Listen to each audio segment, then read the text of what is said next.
And here we are, week 31 video, Living with Alzheimer's. I think I got that right this week.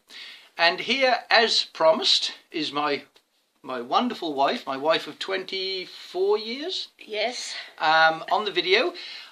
I just thought it would be a great idea for people to have, I don't know, a little bit of input, a little bit of insight from somebody else's point of view, from somebody, because in actual fact I live with dementia, I live with Alzheimer's, but also my immediate family do as well. And that includes, and I think in one aspect it's worse for the people on the outside looking in.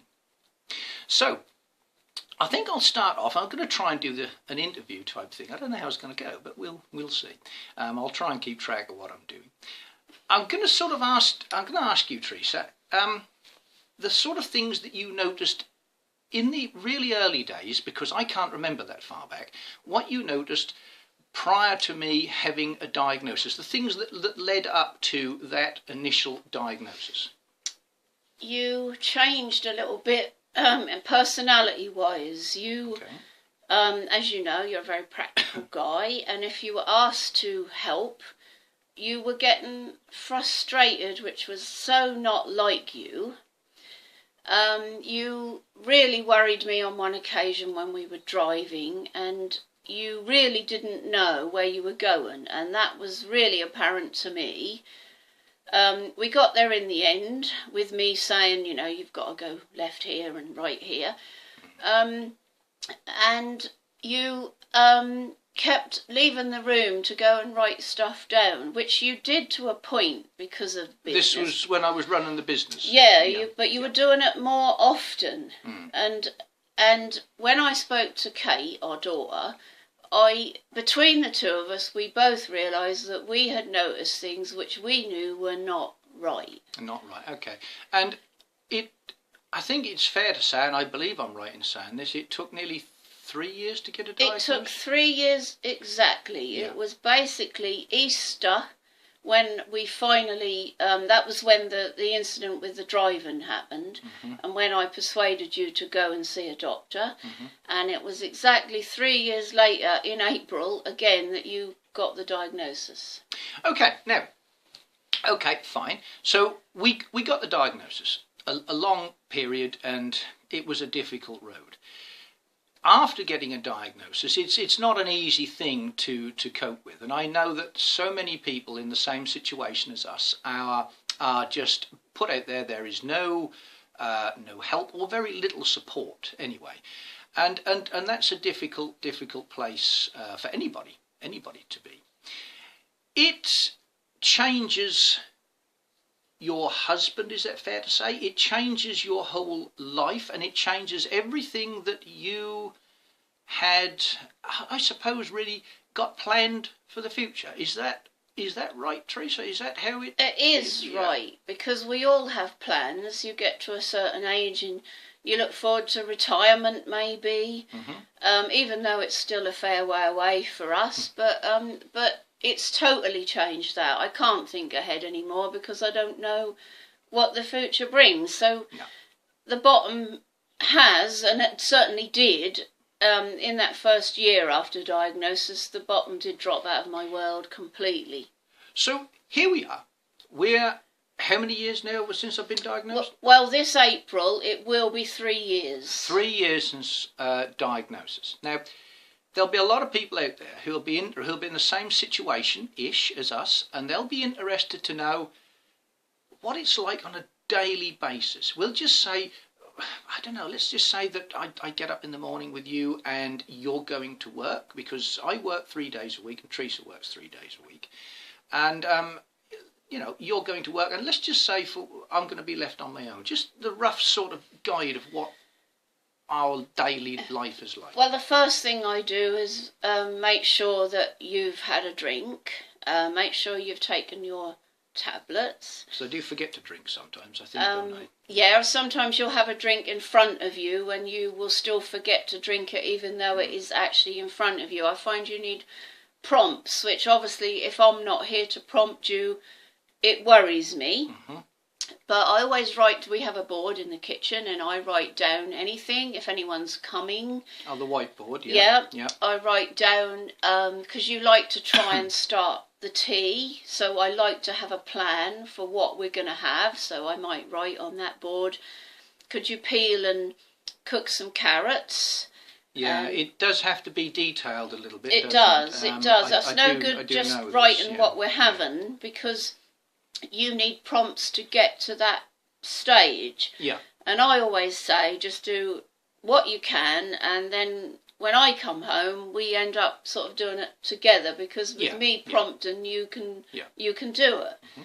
But sometimes you'll have an onion in the pan, and you won't realise that I'm going to put some soya mince in there, and I tend to lose the thread of things, and I think it's probably the same for just about everybody with the condition. It's you lose the thread of what's happening. It's as though everything has to be staged, and it's one thing at a time. That's how I try to do it. Doing too many things in one go tends to complicate it, overload, I suppose. Mm-hmm. And I suppose it's the same when we go out to a shop, because as I said before, when I go to our local supermarket, I have no idea that I've ever set foot in there before. It's the first time that I've ever set foot in that shop as far as I'm concerned. And that's difficult for the person who was with me. And I mean, I don't know where I am in the shop. Sometimes do I have to read the labels and that sort of thing? We have sat in our local supermarket, and this was going back quite early in the diagnosis actually. We actually sat with my mum in the cafe, and you looked at me, looked right in my face, and you said, "Where are we?" and I wanted to cry, and I knew that I couldn't, but I found it so upsetting because I was coming to terms with it as well. But sometimes when we're shopping, if say we've forgotten to bring the bags in with us, obviously there would have been a time when I'd say to you, "Oh, I've forgotten the bags, do you mind just popping out?" But I can't do that now, because Peter doesn't know which car is ours, so he would randomly go round the car park with the keys, waiting for a car lights to flash. So I don't often ask you to do that now. I just try to remember them in the first place. And I think this is getting back to, I think what I've said in the past about the person that you live with, or the person that's closest to you, becomes your external memory. They become your, I don't know, the add-on, the thing that makes it all work. Because I wouldn't say that I need care. That's wrong. I need assistance. You need prompts. I need assistance to live at this stage. And it's like all things, if it wasn't for this woman here, I wouldn't be able to go on to the drug trials that I go to, because I couldn't travel.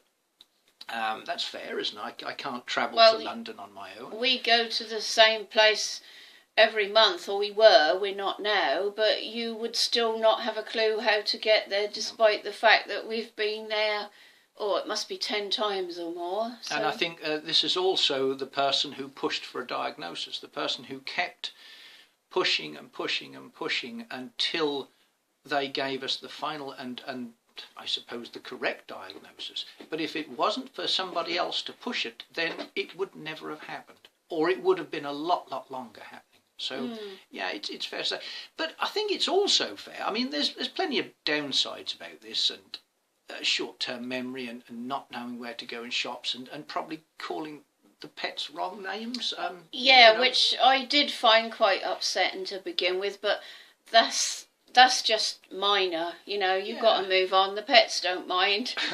we have 3 cats, and I find it very difficult to remember which is which. But hey, it's also, I think, fair to say that we do have a laugh. We do have a good time. It's not all doom and gloom. There are positives. I think the first year was pretty bleak, to be honest. I don't remember actually laughing much in that first year, while I tried to get my head around it.